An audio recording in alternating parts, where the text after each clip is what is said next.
At makakalipat na tayo sa totoong bahay. At makakalis na ako dito sa hotel na to. Buti nakakot na agad lahat ng mga gamit dun. Andun na lahat ng gamit ko, no? Punta ako dun. Dito na ata yun. Dito nga yun. Wow, may kapitbahay pala tayo dito. Ayos, ang ganda dito. Tignan natin yung loob. Wow! Pero paano umakyat sa loob? May ilalim pa. Paano umakyat sa taas? Tsaka ano to? Elevator pala to. Angas. Wow, may terrace din. Ang lupit.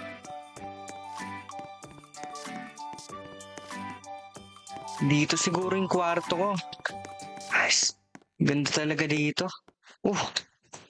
Yung kapitbahay pala natin, Matanda na pala yung nakatira dito.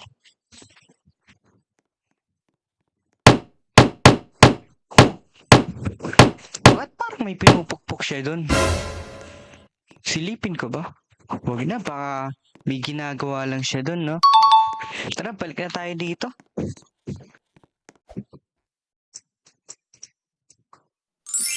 Ano yun? Ba't parang may nagdadrive sa labas? Yung kapitbahay natin yun, Saan siya galing? Hindi ko siya nakita lumabas, may dala-dala siyang sako. Ano kayong gagawin niya doon? Ano laman nun? Ang laki-laki ng sako niyang dala, Ay, bahala siya. Hindi ko naman siya kilala, Pero, parang gusto kong makipagkaibigan. Kesa naman sa wala akong kakilala dito, di ba? Siya lang naman yung kapitbahay ko, Ay, bahala na nga. Lalaro na lang ako ng basketball sa baba.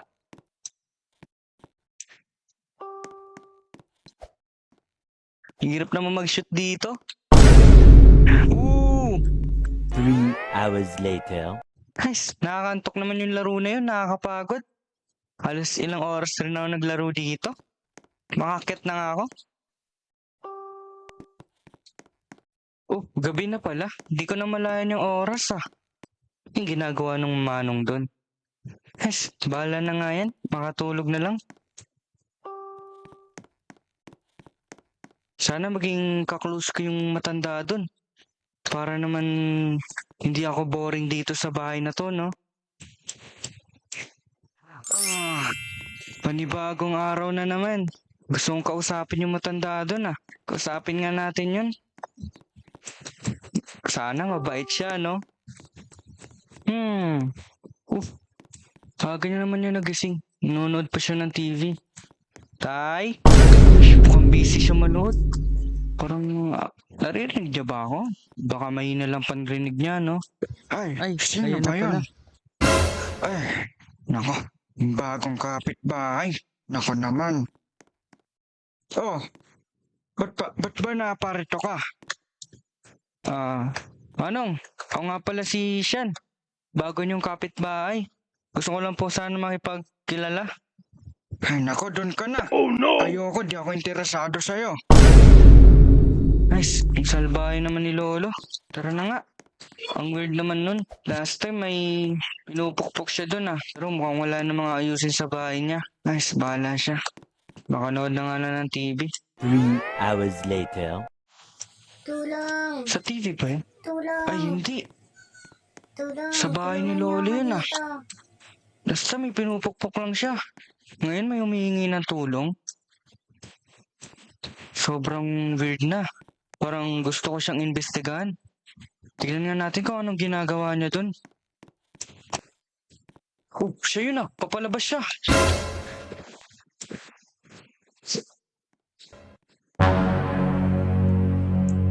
Ba't may martilyo siyang hawak? Ano gagawin niya dun? Tignan natin. Ayun siya. May inaayos lang. Nag-overthink lang siguro ako. Makabalik na nga. Guys, ang weird talaga. Pero baka nag-overthink lang ako. Kailangan ko lang siguro tong inood ng TV ulit. Ay, nakakabagot naman manood dito. Ngayon pwedeng gawin ngayon, no? Sino yun? Si tatay. ginagawa niyo dito?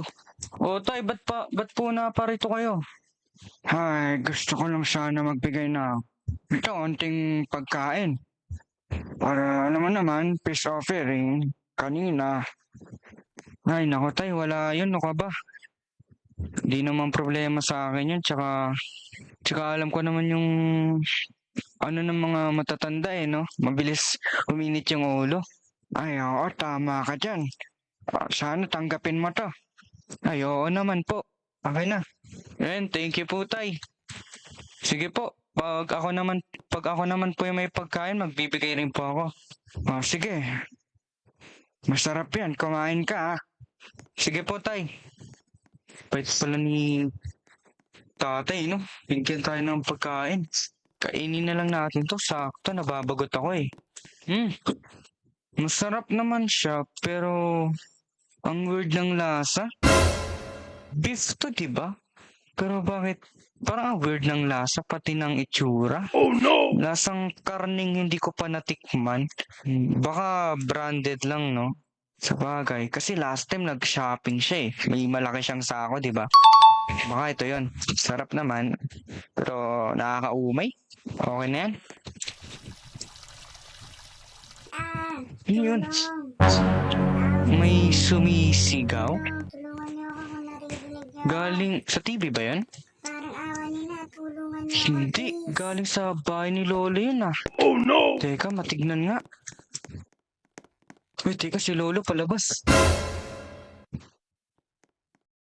Ay, naku naman ah. Grabe, saan yan pupunta? Sakto, alis siya, makakapag-check ako ng maluwag sa bahay niya. Hindi pa marunong, labo talaga ng mata ni Lolo. Sakto, umalis na siya, tara na. Baka may ibang tao dito. Wala namang weird dito. Ang kalat ng backyard ni Lolo. Tara, tignan natin. Ano to? Bawal pumasok? Bakit? Feel ko may tinatago talaga to si tatay. Wala. Tao dun oh. Kaya ang ginagawa mo dito? Ba't ka takip yung mata mo? Ba't parang takot na takot ka? Tulungan niyo ako. Kinidnap ako ng matandang yun. Ninakawan rin ako ng kotse, pati pera. Sabi na may kakaibay dun sa matandang yun ah. Teka, tanggalin ko lang yung ano mo sa mata. Ayan, Maraming salamat, tinulungan mo ako. wala nga naman. Tara, alis na tayo dito. Baka mahuli pa tayo ng matandang yun. Oo nga, tara na. Tara, dito tayo. Sige, sige. Sasakay kita sa kotse. Pupunta tayo ng police station para mahuli yung matanda. Tara. Baka maabutan tayo ni Tanda. Oh, ayun yung kotse ni Tanda ah.